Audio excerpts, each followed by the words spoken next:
Good morning to all the students. So in the last class we have gone through the concept of types of templates, right? We have gone through the definition of template and we have seen why the templates are useful. And in the last class we have gone through the concept of types of templates. How many types of templates are there? Two types, sir. Right, two types. What are they? Function template and class template, right? Class template.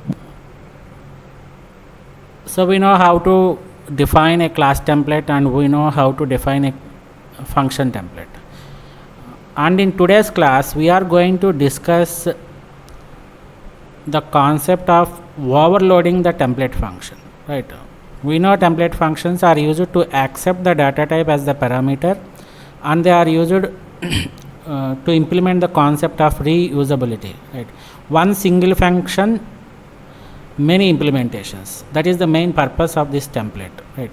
And this is possible by making the data type to be passed as argument to the function or the class. This everything we have discussed in the previous sessions. So now we will be discussing the concept of overloading the template function. We know the concept of overloading a normal function.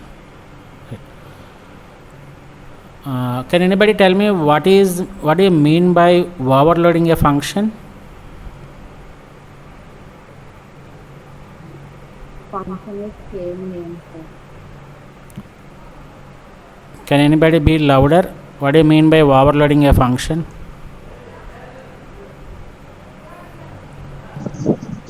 Function name using same and different parameters, sir. Right. We will be using the same function name, but we have different parameters. Right. Different parameters in the sense you may be having different number of parameters, and similarly they may differ in the type of parameters also.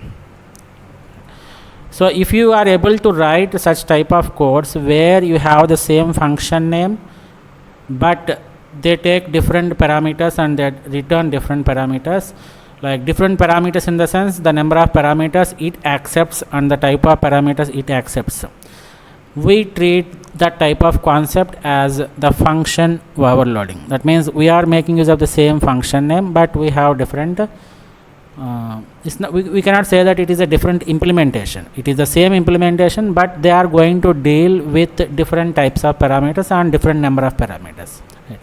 So in the similar manner, when we come across the concept of these template functions, these template functions are nothing more than a member function. Am I right or not? So can anybody tell me what is the difference between a normal function and a template function?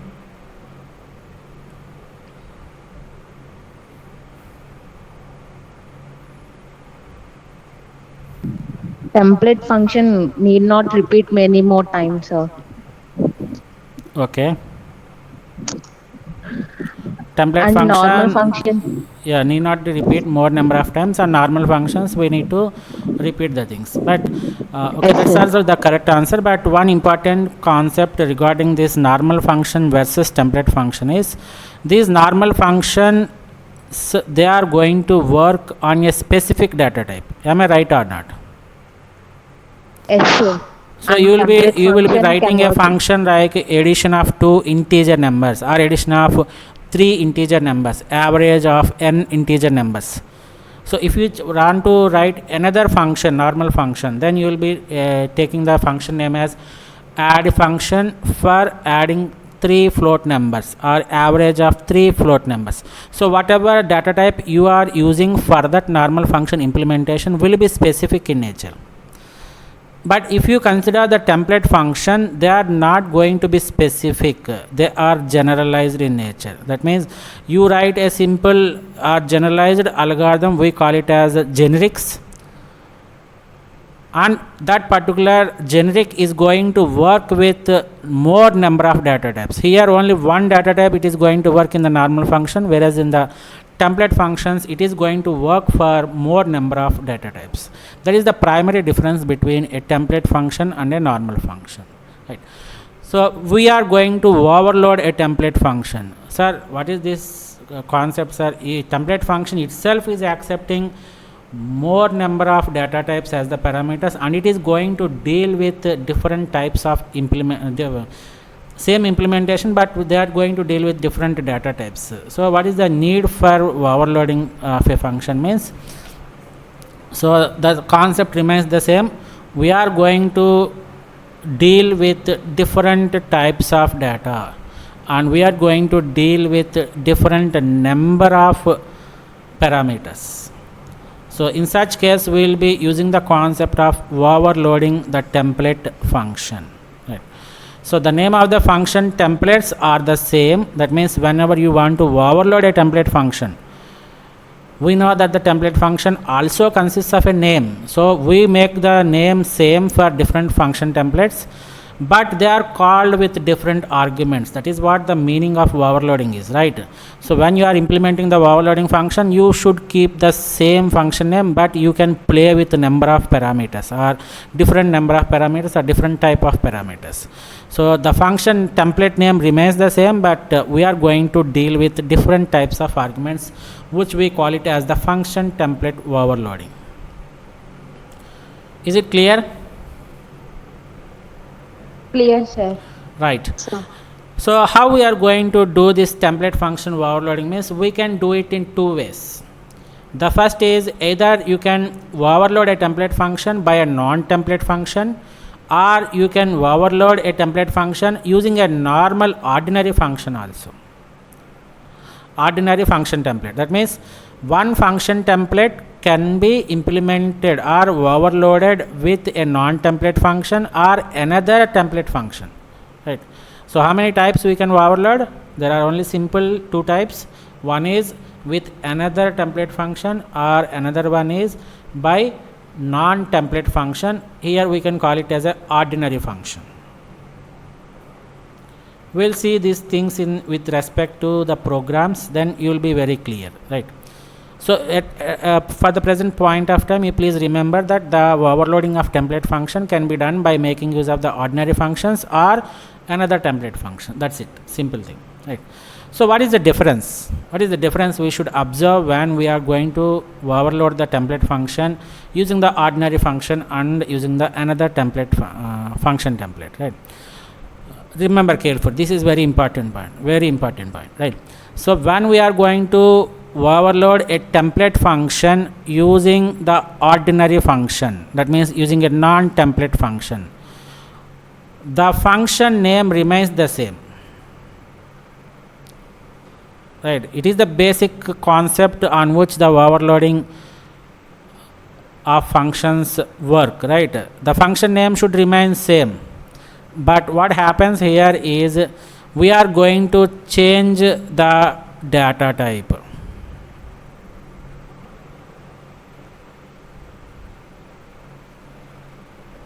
Right. So when we are going to overload a template function using an ordinary function, then the function name remains the same. That means whatever template function name is there, you are going to take the same name for the ordinary function itself, but the data type should be specific in the ordinary function, right? For this particular point of time, you just remember this function name remains same, but we are going to change the data type, right? But when we are going to overload a template function with another template function, right, here the concept also remains the same. Function name is same, right? But another template function means it is going to accept the template argument as the parameter, right? This time you should be very careful that the another template function which you are going to be going to use for the overloading should differ in number of parameters.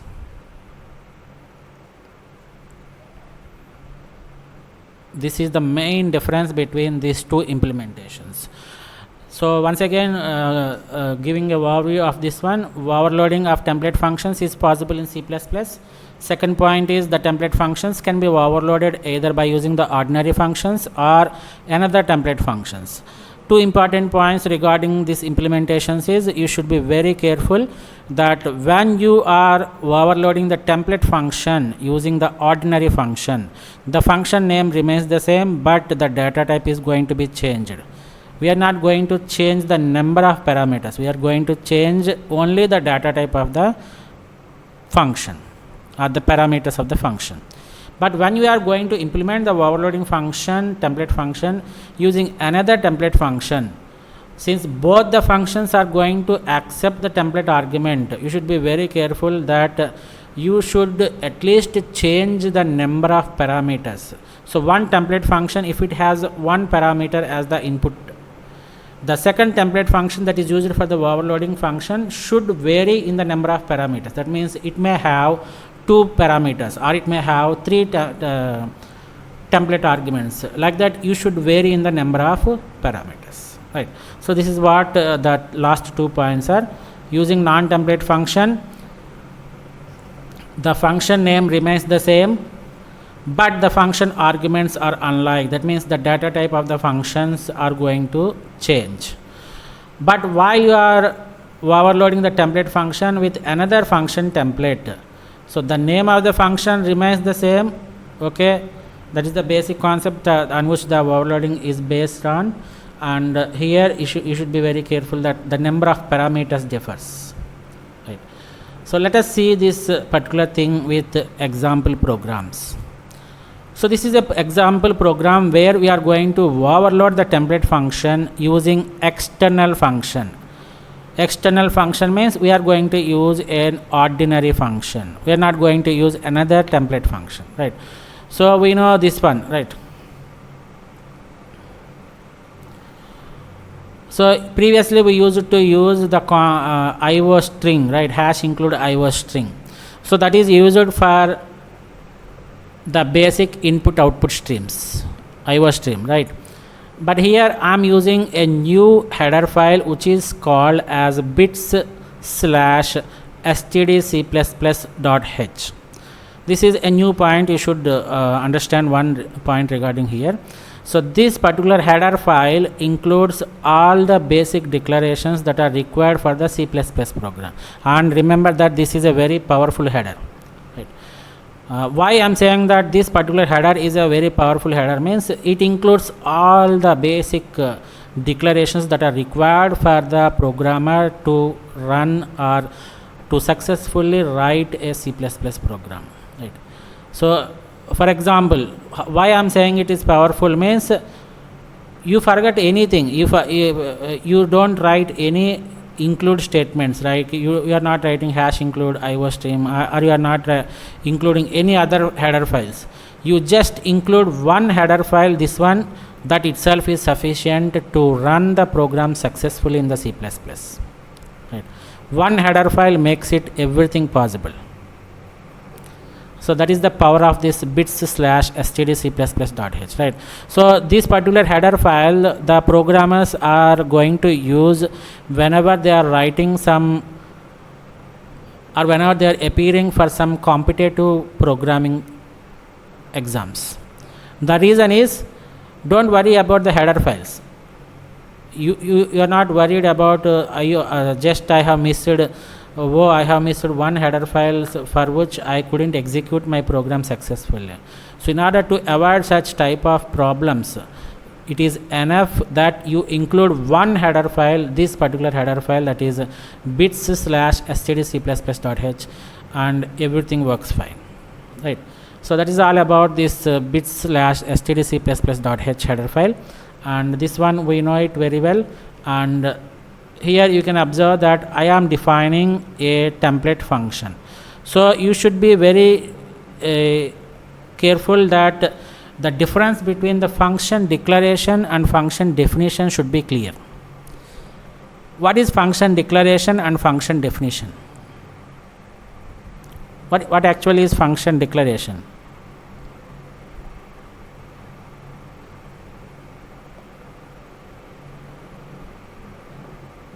Anybody please respond. What is a function declaration?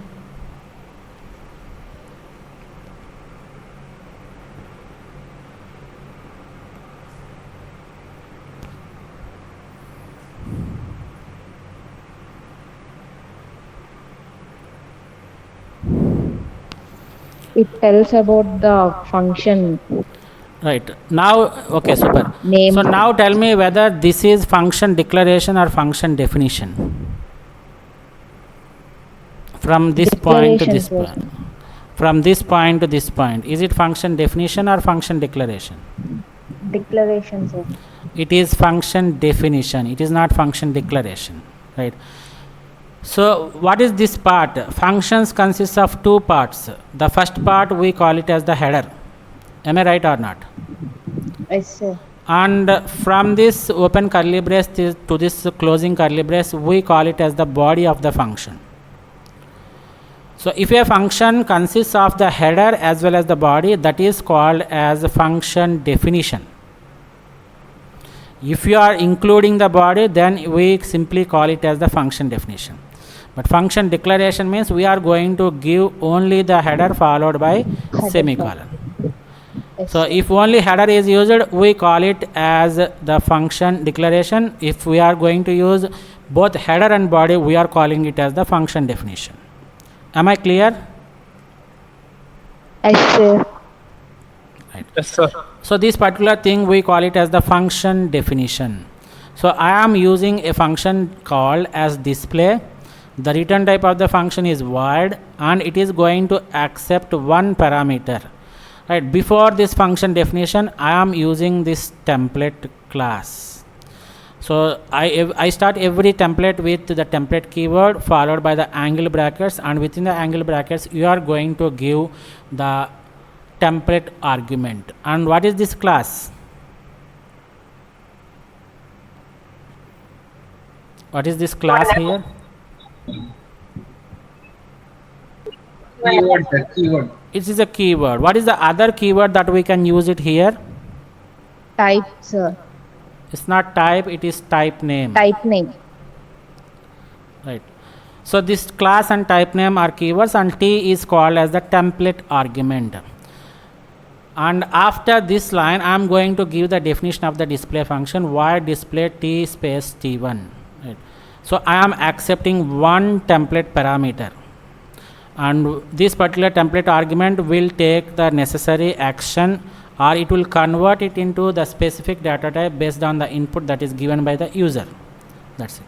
So it is just displaying the statement like displaying template, and it is going to display the T1 parameter. Right. See here. Is it clear up to this point, up to this template definition? Yes, sir. Now we are going to overload the template function by using an ordinary function or an external function. So as I told that when you are going to overload a template function with an ordinary function, the function name remains the same. Right. So what is the name of this ordinary function? Display. Display. What is the name of the template function we have? Display, sir. Display. How many parameters the template function is accepting? One, sir. Only one, and it is a template argument.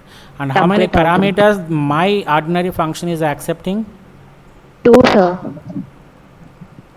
Look at this particular slide. How many parameters it is going to accept? One, sir. Only one, right? That particular point which I have discussed. When you are overloading the template function with the ordinary function, the function name remains the same and the number of arguments also remains the same, but they differ in the data type. So here we can observe that the template function is accepting only one argument T1, and in the ordinary function display also it is accepting only one argument, which is T1. But here in the template function, the data type is the template argument, and here the data type is specific data type, that is integer. Right? Is it clear? Yes, sir. Right, here I am going to display explicit display, and I am just going to print it. Right. Now coming to the main function, I call this function. I am not defining these functions inside a class. If possible, you can write it inside the class, and you declare an object for that particular class, and then you invoke it by using the dot operator. That is a different case. But here I just want to illustrate the concept of template overloading using ordinary function. Right. So I'm not going to create any objects for any classes. So I just directly call the function display of 200. Right? Is it a function call or not? Yes, sir. Now tell me, which display function is it going to invoke? Is it going to invoke the template function or the external function? One or two? Any idea? One, sir. Right. Two, sir. Two. Right. See here. Here we have the same function name display in the template as well as in the external function. But when we are invoking a function with a specific data type, the specific data type function will be invoked. So 200. What is the data type of 200? Integer. Integer. So it is going to invoke the integer specific function. So this display function, which I have defined explicitly, is integer specific display function. So it is going to invoke this function. Is it clear? You are now Yes, sir. So what is the output I am going to get here? It will print the message which is explicitly displayed. Explicitly displayed. And what is the value of t1 we have here? 200, sir. 200. Super, right. Now coming to the next function call, which is display of 12.40. So what is this 12.40 and what category of data Float, type it sir. comes? It is a Float, sir. floating or Float. it is a double data type, right? We can say it as double also. So we don't have any external or specific functions that accept the double data type. So what it will do, it will go and invoke the template function. Template So it is going to treat the t becomes the double here or float, whatever it may be. So it is going to invoke this particular function, which is the template function. So what message I will get here? displaying Displaying template, sir. template. Right. So I will get it as displaying template, and what is the value? It will print it as 12.40. Now again another function. I'm going to invoke the same display function with the parameter given as a single character. So do I have any specific display function related to the characters? No, sir. No. So it is going to invoke the display function of the template. So it will invoke this function, and now this template argument will be treated as the char data type. Character. Now what is going to be displayed here? It is going to Displaying template, sir. displaying template again. Displaying template, and it will print G. Is it clear? You are now, sir. So return of 0, and Yes, I sir. have closed this main function. The point here you have to remember carefully is whenever you are going to overload a template function using the external function or an ordinary function, the function name remains the same and the number of parameters remains the same, but you are going to change the data type of the function or of the external function, and you should make it an specific data type. Right? Is it clear? Yes, sir. Yes, For sir. example, Yes, sir. I make this specific or external data type or external display function with the specific data type as double. Now tell me, what happens to this display of 200? It becomes displaying template, sir, and Super. That displaying means this template display of becomes 200 is going to invoke the template function. Am I right or not? Yes, sir. What happens to this display of 12.40? It becomes explicitly display 12.4. Right. So it is going to invoke the second function, that is the explicit function. And what happens to this one, display of G? It remains same, sir. It remains same, means it is going to invoke which function? Template first function. Template function. So it is going to invoke the first function. So this is how we should overload a template function with another template function, another external function, ordinary function. If it is clear, we can move to the other example. You are now Clear, sir. Right. So we are clear about this bits underscore std plus stdc++.h, right? It is a very powerful header file which is used to replace all the header files, right? And we know this one, and the same function I am going to use, right? But here, what is this function? Is it a template function or a normal function? Display. Template function, sir. Template function. How can you know that this is a template function? We are not even specifying any data type, so we are specifying the template argument only. That point you should tell it in the second point, right? We are not giving any specific data type, we are using the template argument. But before that, what you should tell is the function definition is preceded by the statement template angle brackets type name T1. So this particular statement will make the compiler to treat the display function that is coming after this statement, template statement, as the template Okay, function. sir.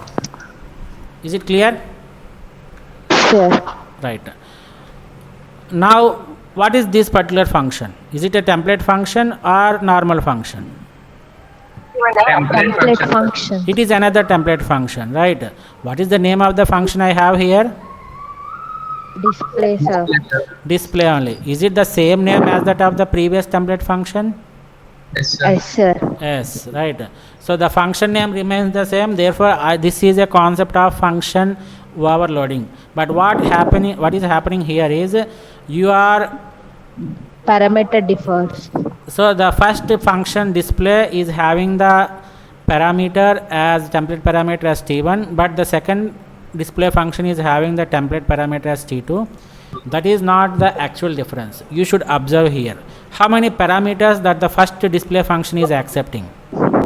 2, sir. Once. Let us take this as 1 and this is 2 and this is 3, right? So it is the first template function is going to accept only one parameter, right? One.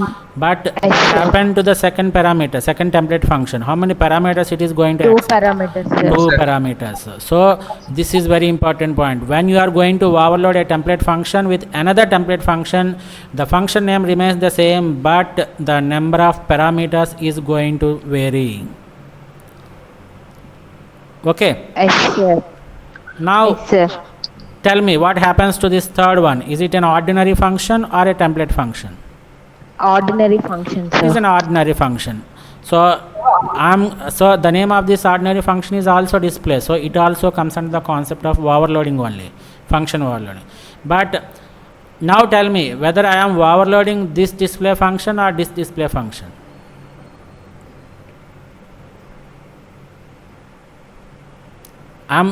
Tell me whether I am overloading the template function 1 or the template function 2 with this external function. Template function 1, sir. 1. You can simply check it out with the number of arguments. Since the first template function accepts only one argument and the ordinary function is also defined with one argument, I am going to overload this display function, that means first one. Right. So is it Yes, clear up to sir. this point? Now we will move to the main function. Here, listen carefully. This is a function call. Tell me which function is going to be invoked. Is it 1, 2 or 3? 3, sir. It is 3. Even though the number of parameters is mapping with the number of parameters with the template function 1, it is not going to invoke the template function. Why? Because it is not specific. 200 is an integer data type and I have an external function which is integer specific. So this is going to be invoked. So what function it is going to invoke? Number 3. 3, sir. What is the message I will get? I will get it as explicitly display Explicitly display. and it is going to print as 200. Now tell me, let us go with the second statement, display of 12.40. What it is going to sir. invoke? First function, sir. So First it accepts only one parameter. Therefore, out of these two template arguments, I don't have any specific function related to this 12.40 or to deal with the double, right? So it is going to invoke the template function. So which template function it is going to invoke means it depends on the number of parameters it is accepting. Here 12.40 is a double and it is only one parameter. Therefore, it is going to invoke this function, that is the first function. Right, I will get the message as displaying template 1 and followed by colon followed by 12.40. Now coming to the third one. Display of 13.23, Second function, 45.46. Function is going to Right, display Second function, function. I have three display functions, but 13.23 and 45.46 are two floating point numbers which is defined as the second template function. So this is going to be invoked, second template function, and it will print the message as the displaying template 2 colon 13.23 and 45.46 is printed. Right. Now what happens to this one? Which function is going to be invoked? first First function. Super, right. So display function is common. I have three functions, but based upon the input that is given to this function, I have given the character. I don't have any character specific display function. So I want to invoke a template function. So whether I want to invoke the first template function or second template function, it depends on the number of arguments. Since only one argument is given as the input, it is going to invoke a template which accepts only one parameter as the template argument. So one is going to be invoked, and it is going to displaying template 1 colon G and return of 0, and I am closing this main function. Is it clear up to this point? Yes, sir. Yes, sir. Right. So I will tell you this bubble sort using these templates after this particular concept. Very simple concept. We have a concept in C programming. We might have studied in the C programming language, which is called as macros. Right. What is a macro?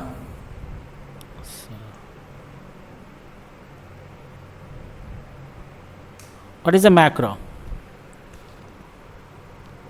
Code, sir. Right. We call them as pre-processor directives. We call them as pre-processor directives. So how can the compiler know that it is a pre-processor directive? It starts with hash, sir.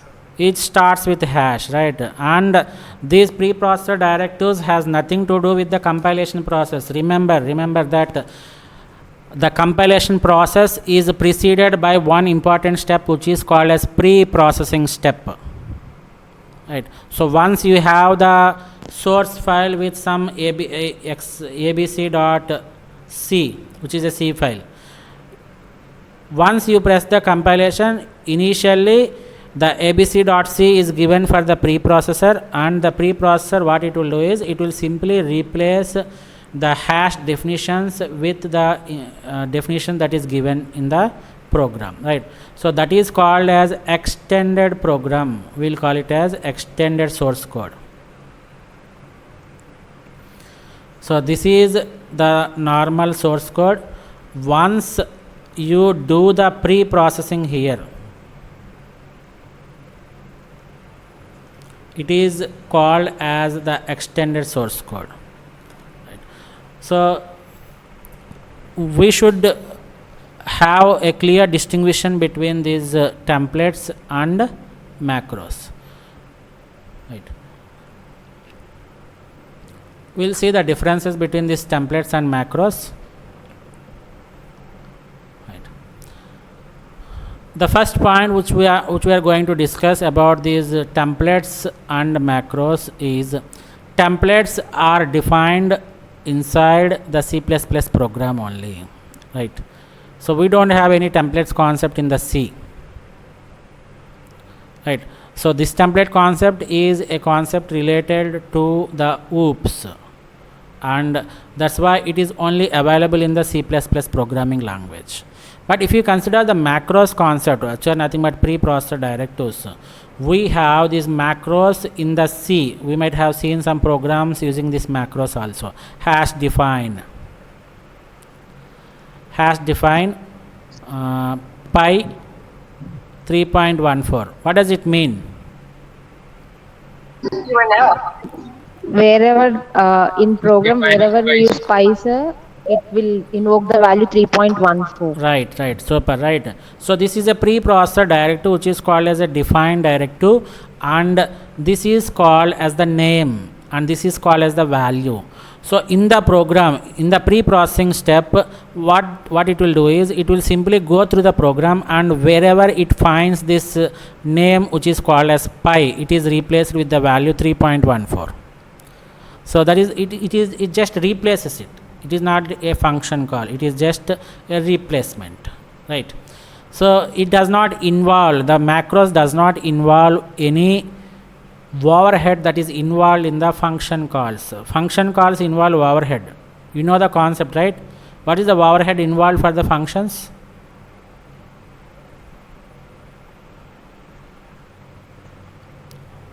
Overhead involved with function. Do you know this concept or not?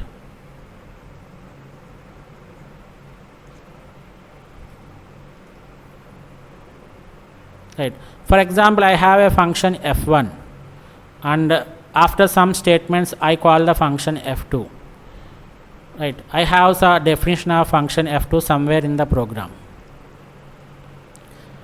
So in the function call, up to when the compiler comes across this statement f2, this is a function call statement. So whenever a function call is encountered by the compiler, what the compiler will do is it will throw, or it will just transfer the control from this function f1 to the function definition f2, right? And before this function, this is the second step, and before this function transferring the control from this function call to the function definition, it will create a stack area, and it is going to push every calculation or every value inside the stack. So this is first step. So whenever a compiler comes across a function call statement, it is going to push all the values inside the stack, and then it will transfer the control from the function call to the function definition. So once the function is executed, the control will be returned back again from the called function to the calling function. This is the third step. And once the control has been returned back, all the contents that are pushed before jumping the control from this calling function to the call function should be popped. You know the difference between push and pop, right? I see. So this is pop. So there exists 4 different steps for a single function call, right? So when a function is called, it is going to push all the values onto the stack, then the control is going to be transferred from the calling function to the called function, and after executing the function definition, the control is again returned back from the called function to the calling function, and once the control is returned back, it is going to pop everything from the stack. So this 1, 2, 3 and 4, these 4 steps are called as the overhead involved in the function calls. Is it clear? Clear, sir. Right. Why we are implementing these macros means the reason is simple. So whenever I want to make some simple functions, inline functions means you know the concept, right? How can you make an inline function? Is there any restriction for the inline function? Right. So the inline functions should be defined only for simple code. That means whenever you involve 1 or 2 lines of code, instead of writing a function, you can make it as an inline function. So it does not involve all this overhead. 1, 2, 3, 4 steps are not involved once you don't have the concept of function calls. So for that purpose, we are going to implement the macros to avoid the problems that arises, or to avoid the overhead that is involved in the function calls. We are going to implement the macros. We are just replacing this pi with 3.14. That's it. We are not going to call anything or something like that. Is it clear up to this point? Yes, sir. So the templates we are going to use only in the C++, but the macros we are going to use in C and C++ also, right? And templates, they are used to write small functions and classes. We know how many types of templates are there? 2 types. 2 types, that is function templates and class templates. So we know that we have the function templates and class templates, but here the macros are used to replace the numbers or small inline functions, etc. As I told that if I define a macro like this, has defined pi 3.14, right? So wherever I get pi, wherever I see pi inside this program, they are going to just replace the pi with 3.14. So it is just used for replacement macros. And here, as you are going to implement, not only you are going to implement the small functions and classes, as the length of the code increases, there are more probability for making the mistakes. So that's why templates are having more chances for making the mistakes. But while coming to the macros, as I told that there is a restriction for the macro. Don't write large programs or large functions as the macros. You should use macros whenever you have the simple statements or whenever you have the 1 or 2 lines of statements, right? So there is no need, there is less probability for the mistakes, right? Why? Because the code is very simple and it is easier to understand. Is it clear? Yes, sir. Clear, sir. And even though there is a probability that you can make a lot of mistakes in the templates, there you can debug the things very easily. Why? Because the templates are going to undergo the compilation process. So that's the template functions and the template classes which you are going to define, they are going to undergo the compilation process, and during compilation if you have any errors, compilation errors, they are going to display it. So it is very easy to debug once the compilation is done. Am I right or not? So what happens during the compilation?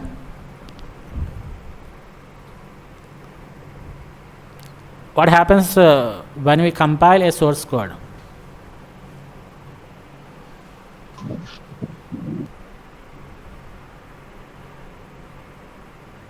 Anybody please respond. What happens when we compile a source code?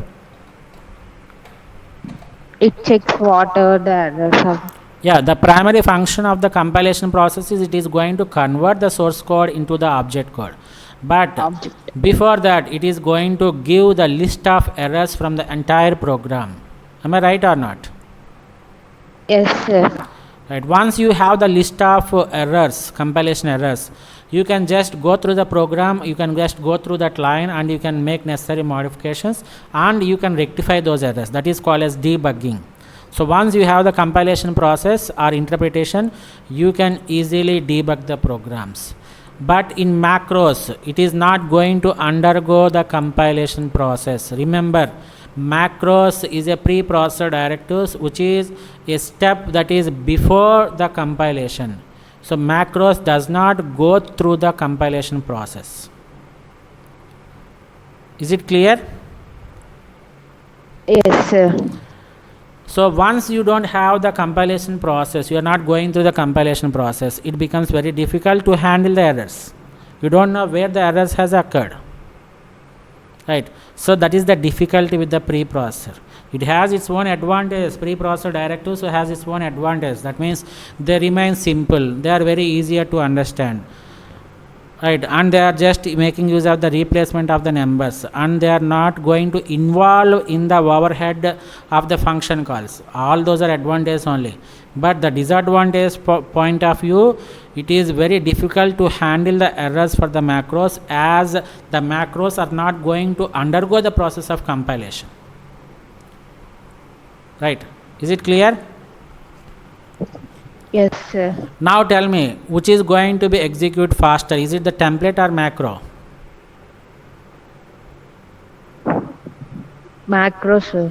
Super, macros. Why? Because templates, they undergo the function call. When you have the function calls, there exists overhead involved in the function calls, like pushing, transferring the control, retrieving the control, and popping the stack. So this is overhead involved. And similarly, when you have the compilation process, the list of errors has to be displayed and it is going to take a lot of time. right? But macros, they doesn't undergo the compilation process, so the execution of macros is faster than the execution of the templates. So when you have a choice of this template and macros, if you have to make a choice from the template and macros, so you have to go through all these points. So the first point is whether the code which you are going to write consists of simple statements or whether it consists of more number of statements. If it consists of simple statements, you can go for the macros concept. If it consists of more number of statements, you can go for the template concept. And another point you should consider, whether you need to go through the compilation process or you need to have just replacement. So if it is just a replacement, you better go for the macros. If it is going to have the compilation process, you have to implement it using the templates. So that is how you need to judge whether you want to implement the templates or the macros, right? Is it clear? Yes, sir. So since templates are a function call, they are less efficient than macros and more efficient as they are compiled inline, right? We should not use the term compiled, right? They are going to be used as inline functions. Is it clear up to this point? So which is more efficient? Macros, sir. No, you should not give such type of answers, right? So it depends on the situation.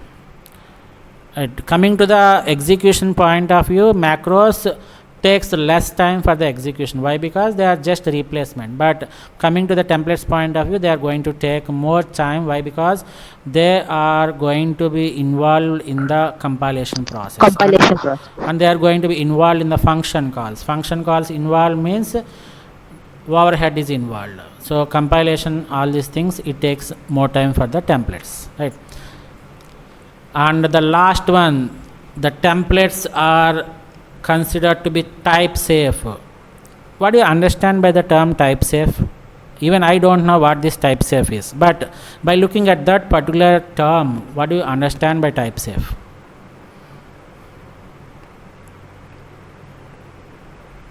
Right, you just go from the right hand side. So it is safe with respect to the type. Am I right or not?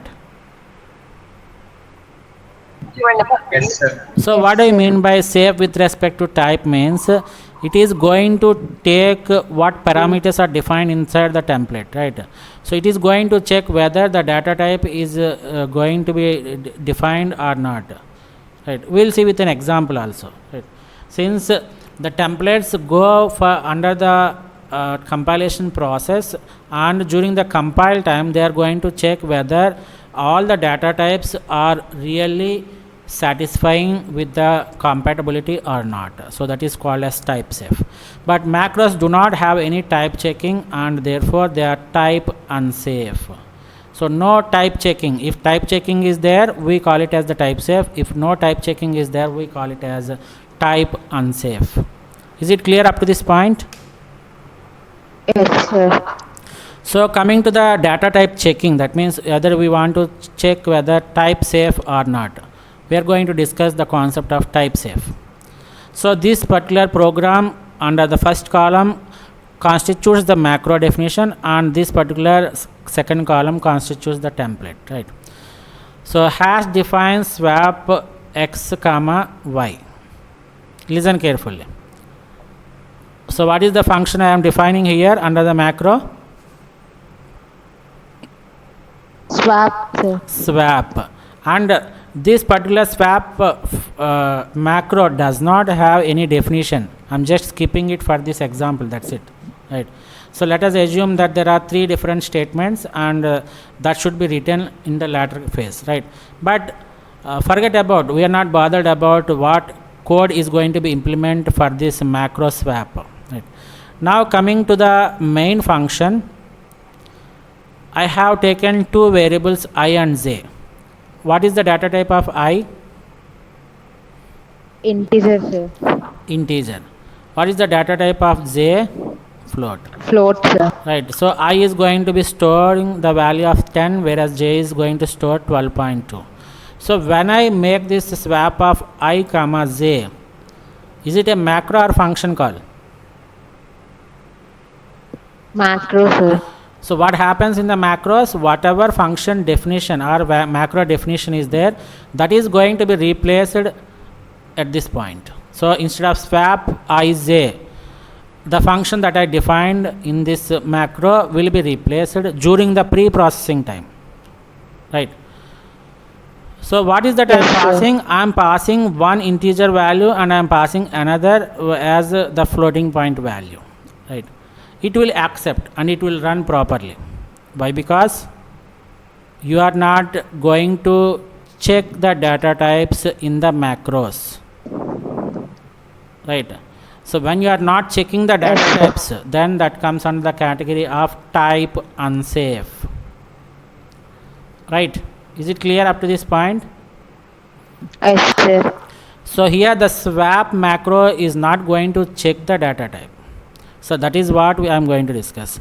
But coming to the template, hash include iostream. Here I have hash, okay, and I have defined a template function called swap, which accepts two parameters. What are these parameters? Is it pass by value or pass by reference or pass by address? Passed by reference. Super, right? Pass by reference. In the previous class, I have discussed this, the difference between pass by value and pass by reference, right? So whenever you want to know the actual difference, you should know the differences between the pass by reference and pass by address. Right. But forget about these things. Here I have two parameters which are passed by reference, and I am taking the data type of these references as templates, right? Template arguments, right? So the return type of the swap function is also template, right? So I am taking a temporary variable and I am making use of three statements: c is equal to b, b is equal to a, and a is equal to c for swapping, right? Now coming here, int I is equal to 10, j is equal to 12.2, right? Here swap of ij means I am going to pass 10 and I am going to pass 12.2, which is integer and float. So what happens to this t? Right, it is going to check that this t is an integer and the second t is a floating point, which is not acceptable, right? Yes, sir. So this way it is going to check the types, or it is going to verify what data types are passed to the template functions. So template functions involve type checking, right? Whenever we have the type checking concept, we can say that they are type safe. So this is the difference between this is the programming example to illustrate the type safe concept. Am I right or not? Is it clear? Yes, sir. Now coming to the compilation process, as I told that the macros does not undergo the compilation process, but the templates are going to undergo the compilation process. So if you are not undergoing through the compilation process, you may get errors, but it is very difficult for the programmer to identify the errors. Let us see with an example. So what is this line 1? Hash define set user ID x. So I am defining a macro set user ID with one parameter x, and the definition I am giving here, right? So the second line is current user is equal to x, and why I have kept it in the red mark? Can anybody tell me why I have given it in the red mark? It's an error, sir. It is an error. What error it is? Very simple error. Semicolon is missing, sir. Super, right? So semicolon is missing, right? Statement terminator is missing here, right? And the third line is also the macro definition only. Next user is equal to x plus 1, but I am here, I am terminating with the semicolon, so there is no error. So forget about this three lines. So this is a macro definition I am given here, and I start with the main function with argc and argv. So int user is equal to 10, and remember here set underscore user id 10. So whenever it comes across this particular macro, what happens? this particular set user id macro will be replaced with these two statements. It is not a function, Yes, sir. therefore it is not going to call the function. It is a macro, therefore it is just going to replace the macro name with the macro definition. So these lines are going to be replaced here, right? So here I will get it as current underscore user is equal to x and next underscore user is equal to x plus 1, right? Now tell me, only the main function is going to undergo the compilation process. So we will get an error at line 7. We will get an error at line 7. But actually at what line we have the error? Second line, sir. Second line, right? So the user will be checking the 7th line itself. I don't find any mistakes. As a user, I am just using the macro. So I keep on searching for this problem. So it will be very difficult for debugging the process, right? Is it clear? Yes, sir. So instead of giving an error at line 2, it is specifying that there is a line error at line 7, where the user keeps on checking at line 7 for identifying the errors or for debugging. So he cannot find it. So debugging becomes difficulty in case of macros. Why? Because it does not undergo the compilation process. Is it clear? Yes, sir. Right. Now coming to the template definition. Hash include iostream template name and swap the same example I have given. And look at this one. Here there is an error. I forgot to specify or I forgot to terminate Semicolon. this statement with a semicolon. Right. So once you compile it, the entire function will be compiled, or the entire program will be compiled, including the main function and the template function also. So once you call this function swap of ij, the control will go here, right? And during the execution of this function, it will raise an error. So 1, 2, 3, 4, 5, 6. So in line 6 you will get an error, but it is not in 7, 8, 9, 10, 11, 12, 13, 14. This is 14th line, right? So we won't get any error at this 14th line. We will get the error at the line 6. Therefore the user can directly go to the line 6 and he can debug the things. So the debugging becomes very easy in case of templates.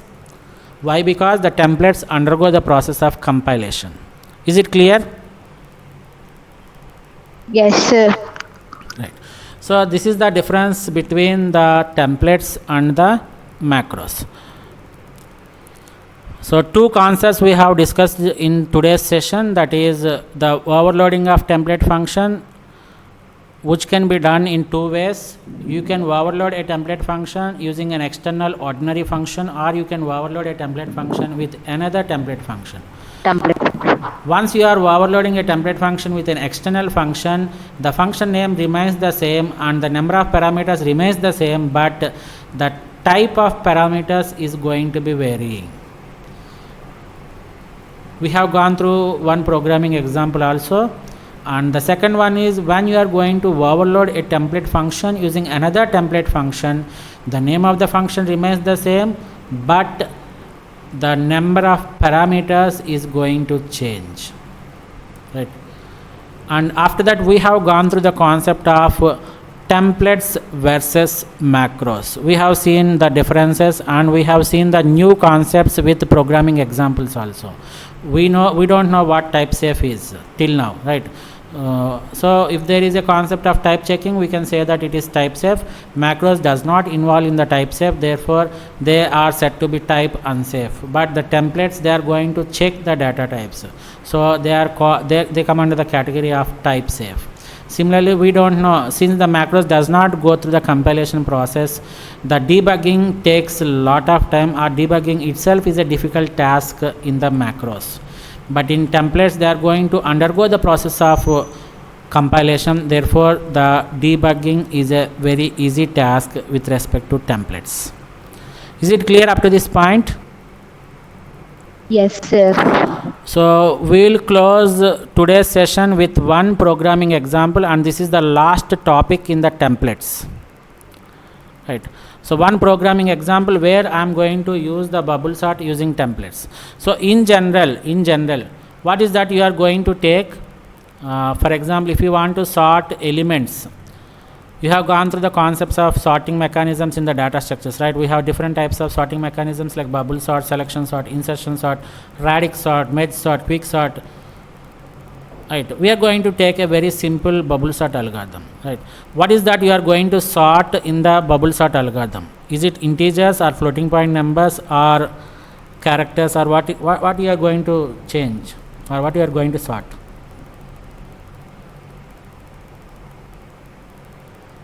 You are going to sort integers or floating point numbers? Integers, sir. Integers. You are going to take an integer array, right? See here in the main function. You are going to take Yes, an integer sir. array and you are going to use the integer elements to sort. But, and I write the code like this, normal code I have written. But this time I want to sort the floating point numbers also. So I should declare a floating point array. Right. So I should write a separate code. I should dump this code and make necessary changes wherever I have integer. I just take it as float. So how many programs you have for the same bubble sort algorithm? One is for integer sorting and another one is for the floating point sorting. Am I right or not? Yes, sir. Now I don't want two types of programs. I want the same program to be implemented, but I should have different implementations for different data types. So we know the C++ supports this type of concepts using templates. Right. Templates. So let us look at this example. So int array I have taken. Let us forget this one. Let us take the integer n, which is nothing but the number of elements of the array. Right. How many elements are there here? 1, 2, 3, 4, 5, 6, 7, 8, 9, 10, 11, 12. So n will be storing 12 values. So cout array before sorting, print array of n. ARR. What is this ARR? What is this ARR? Array, sir. Array name, right? This one. So what is this print array? It is going to invoke the function called print array. So it is a function that I have defined for this particular bubble sort algorithm. And when you look at the definition of the print array, is it a template function or an ordinary function? Template function, sir. Template function. So this t is going to take as the data type of array and integer remains the same, right? And just I am using the for loop to display all the elements, right? So what happens? So in this particular function call, what happens to this t? What value is going to be taken by t?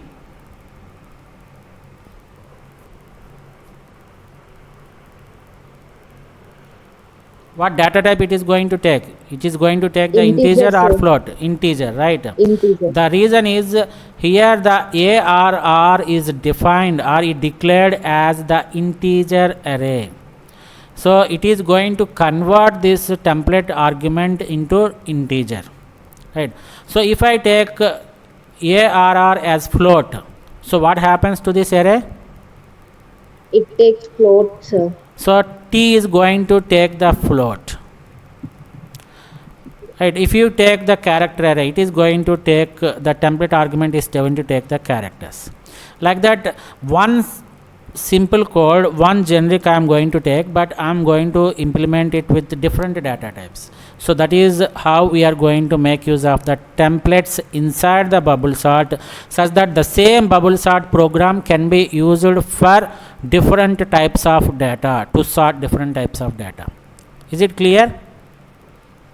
Yes, sir. So what is this statement here?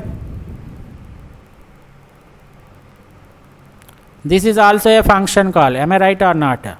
The function Yes, sir. call to bubble sort algorithm with two parameters. One is the name of the array and another one is the number of elements in the array. So this is going to invoke this function. Am I defining the bubble sort as the template function or the normal function? template function, sir. Template function. So this particular t is the template argument. So when I pass the integer array, it is going to be treated as integer. That means it is going to operate on integer values. When I take the array as float, the template argument is going to be taken as float. When I pass the character array, it is going to take it as a char. Right. So the same bubble sort algorithm which I am making use of implementation for different data types. Right, here you can see the simple code. You know the logic behind this bubble sort, right? Can anybody tell me what is the logic behind bubble sort? Last 2 minutes. What is the logic behind bubble sort?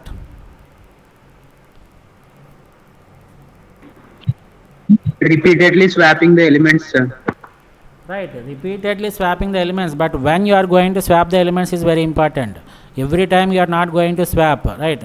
So for example, the logic behind this bubble sort is compare the adjacent elements and swap if necessary. Right, so 1 and 10 is compared. Do you require any swapping here? Assume that you are arranging the elements in the ascending order. 1 and 10 is compared. Do you require any swapping?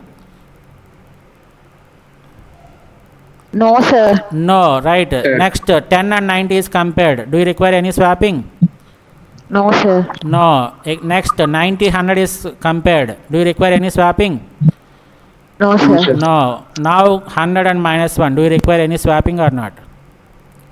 Yes, sir. Yes, right. So you are performing the swapping operation only when they are out of order. That means when the adjacent elements are out of order. So the logic behind the bubble sort is compare the adjacent elements and swap when they are out of order. So this process has to be continued. So for this, I am not going to explain the code for this bubble sort. I just want to explain how you can make use of the same bubble sort template or bubble sort program for implement using the templates. So how we are going to deal the bubble sort with different types of data types with respect to the array which you are taking. Again, the print array function is called with the array name and the number of elements. So this is going to be invoked. So if array is declared as integer, t is going to be taken as int and float and char. So this is how you can implement different types of programs in the data structures using templates. The task of programming becomes easy for the programmer. Right? Is it clear? I see. So that's all for today's session, and this is end of the generic programming or the templates concept. So from tomorrow's session, we are going to start one more new topic which is called as exception handling, which is also an important concept with respect to the object oriented programming. Right? So is it clear up to this point whatever I told? Yes, sir. Right. Thank you one and all. This is end of today's session. Thank you. Thank you, sir. Thank you.